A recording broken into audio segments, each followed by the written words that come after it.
Всем привет, и это шоу «У камина». И сегодня у нас в гостях Игорь 23675 Нате въебало, блядь. это тот самый челик, который снимался в антигрифе у Фреджа, и его знаменитая фраза Нате въебало, блядь. она стала вирусной, и весь ВК был переполнен вот этим самым фрагментом, на случай важных переговоров. Игорь, скажи, как изменилась твоя жизнь после этого выпуска антигрифа? Ну, меня начали узнавать на улице по моему голосу и хотели, чтобы я на диктофон, сказал хоть фу, на тебя въебало, блядь. Вот. А скажи, как именно у тебя в голове возникла эта фраза?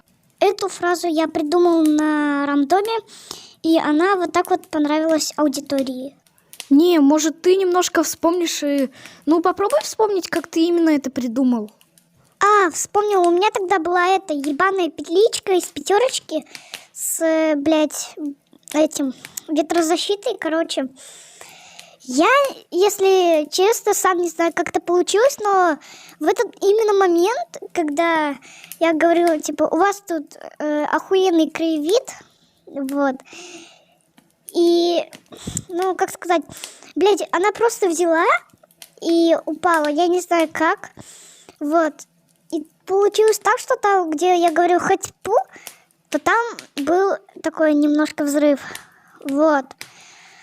Ну, как-то так. А скажи именно, как дальше, происходила твоя жизнь? Вот вообще, даже, как там с деньгами было? Я начал за деньги продавать лайв-версию на тебя въебало, блядь. Вот. И за одну такую версию мне давали 250 рублей. И так, я нарубил бабосов, чтобы купить себе микрофон BM800 вроде бы, да. Ну вот сейчас я, блядь, в принципе на него говорю, звучит охуительно. Ну, а вот эту вот петличку я ее не стала, выбрасывать, потому что это все-таки легендарная петличка. Она сейчас у меня в рамке, блядь, над кроватью висит.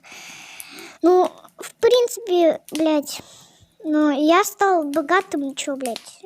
Вот сейчас могу каждый день себе позволить чипсы. А расскажи, как ты узнал, что ты стал знаменит?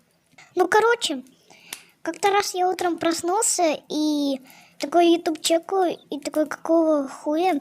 Там были, видосы, где я, вот этот именно фрагмент.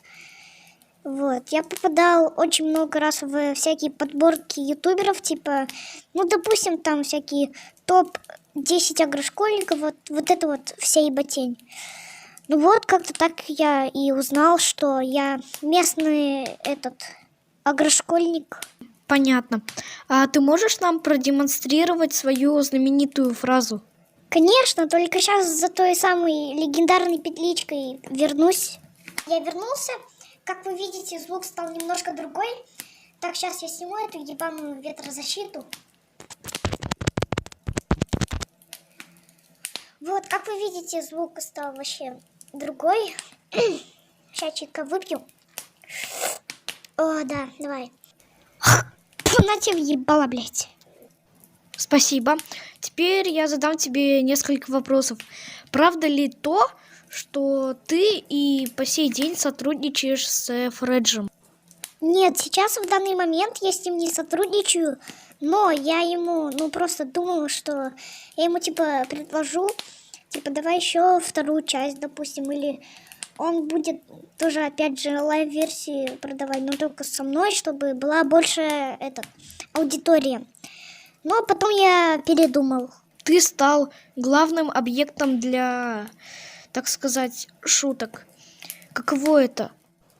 Но я как-то не обращал на это внимания и стал жить своей жизнью, но просто шутили, ну и ладно, но никто же в мою именно личную жизнь, никто не лез. Ну, все понятно.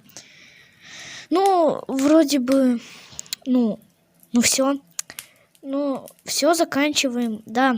Ладно, это все, наверное, будут следующие серии. Не знаю. Всем пока! Ладно, это было шоу «У камина». Всем удачи, всем пока!